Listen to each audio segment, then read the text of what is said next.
you can improve your SEO rankings, generally improve your website's SEO altogether. One line, 2-minute fix. I'm going to take you through different steps of how to do this, from like the easiest, the simplest, most basic way to more complex ways, but ways that Google likes. And then you never have to change it again until you move or change your website. Where you are located should be on every single page of your website. Name, address, phone. That's called the NAP. And that is an indicator that Google uses to align your website with your Google's business listing. If Google doesn't know where you are, then the people who are looking for you aren't going to be able to find you. That's a problem I see so frequently, especially in the photography industry and wedding photographers. They don't want to put where they're located on their website. And I think a lot of that comes from a position of fear. Wedding photographers want every lead that comes their way, and they don't want to limit themselves to a specific area. Okay, so the impact of a NAP, the name, address, phone number, is that it signals to Google that you're a real legitimate business. Not just Google, but other search engines, Bing, DuckDuckGo, other crawlers that are out there searching your site, and also will help with your AI optimization. And the biggest problem is inconsistent NAP across different directories. So your name, address, and phone number, if any of those has changed, you'll want to make sure that it's updated everywhere. Okay, so the first thing that we really want to do is we want to make sure we have a Google business listing for your business. That includes your name, your website, your address, and your phone number. So what you're going to do, just go to Google and type in Google Business Profile. What's going to come up is a URL that says get listed on Google. If you're already listed on Google, that's great. If you're not, just go through the process and get your business listed there. I'm not going to go through the whole process now. And then what you're going to want to do is you're going to want to go to bingplaces.com, and that's going to bring up your ability to create or manage your Bing business listing. A lot of people still use Bing. It's their default on many browsers, on many corporate computers, but also I know a number of people who use Bing through secondary websites such as Ecosia, which is a search engine that works on Bing, but the money it makes goes to helping to plant trees. And you can log into Bing Places with your Google account or your Facebook account or your Microsoft account, but one of the first things that you're going to see is you'll be able to create a business listing, and then there is a sync with Google Business Profile button that you can click and click sync now. And what it's going to do is connect your accounts, and then it's always going to keep your Bing Places listing updated with your Google Business Profile. All right, the next thing you're going to want to do is make sure that in the footer of your website, you have your name, your address, and your phone number.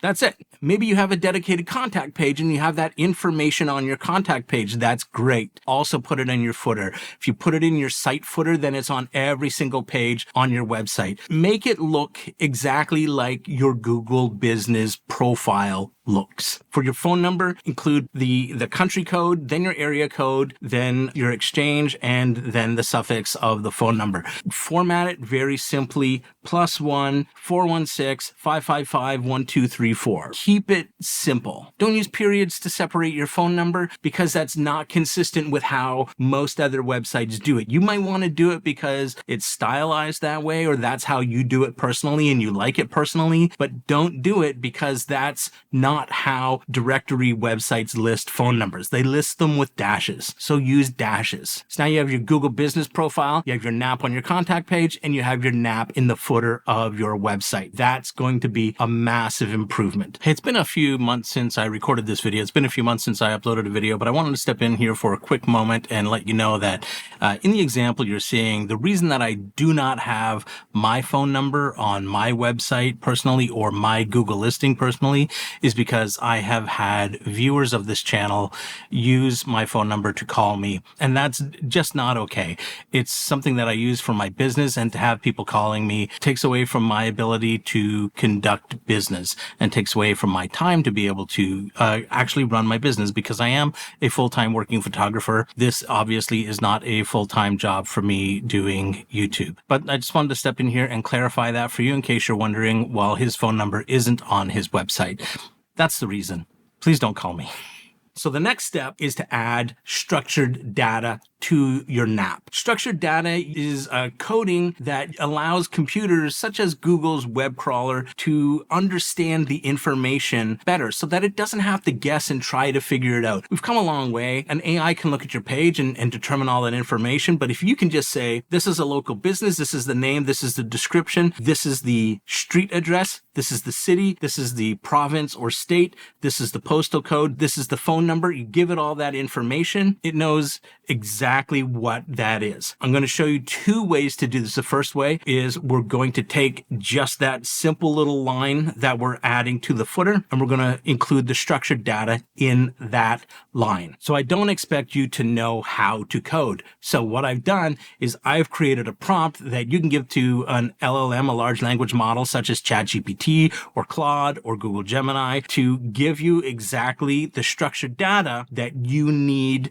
to put into that single line in your website. And I put that prompt in the description in full so you can just copy and paste it into ChatGPT, and then ChatGPT will give you a result that you can copy and paste into your website right into the footer. So here's the prompt as I have it. From name, street address, city, region, postal code, country code, and phone, output exactly one single line HTML address element with schema.org local business microdata. No CSS, no emojis, no extra tags. That's going to give you exactly the code that you need to drop right into your website. If you use Squarespace, you're just going to grab a code block, erase the hello world text that's in the code block, and just copy that text right into the code block, put it on your website, and you're done. That's it. You're done. The next thing we're going to do is we're going to verify the structured data that we just inputted. Sometimes it's called microdata. We're going to verify it with Google's rich results test tool. So we're going to go to search.google.com/test/rich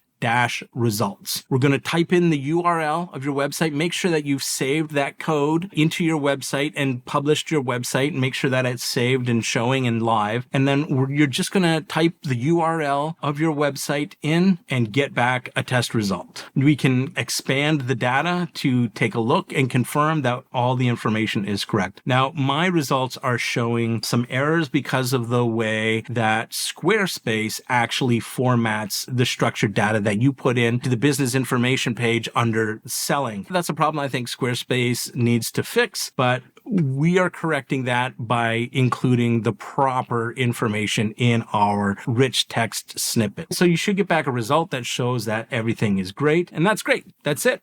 You can stop there if you want to, but we can even go a little bit further and use JSON linking data in the header of your website to further give Google that structured data. Now, the benefits of the JSON linked data in the header of your website is that it is the preferred format for Google's knowledge graph. And that is where they do rich snippets and map cards. And so if you want to show up in those sections of Google's search pages, then you're really going to want to make sure that you have the JSON code block in the header of your website. And again, if you don't know how to code, that's fine. I use ChatGPT for this as well. And I have the prompt that I'm going to give you here. I'm going to show you this on the screen. So this is the prompt that I use to generate the JSON-LD code snippet for the name, address, phone number for my website. So again, the process will be use the prompt from the description below for this part, put that into ChatGPT, give it the information about your business. It will generate the code for you. Copy the code from ChatGPT directly into the Google Rich Results test page under the code snippet. Verify that it's correct. If it needs any adjustments, make the adjustments. Then you can copy it into your website, save it, publish your website, then come back and test the results again. You want to make sure that you're validating every time. Verify the live results to make sure that your website is accurately displaying the correct structured data. Now, it's going to take some time for Google to incorporate this data into its rankings, but it is a set it and forget it. Now that you've done it, you're not going to have to do it again. That's what's so great about this aspect of local SEO. Once you've done it, you've done it. You don't have to worry about it again until you move or update your website. So once that's live, that data is going to make your NAP very crystal clear to search engines. If you make changes, make sure you're updating them in the footer and the contact page and the code block in the header if you go that far. You can always come back to this video and go through the process again. Improve your SEO, especially your local SEO, and not only improving your SEO, but helping visitors when someone like me is visiting your site and wants to know where you are located and I'm looking for someone local, I can instantly go to the bottom and see that, oh, you're in my city. Make sure that you are helping people by helping the robots know more about your business. Having a consistent name, address, and phone number is one of the easiest, highest impact SEO ranking factors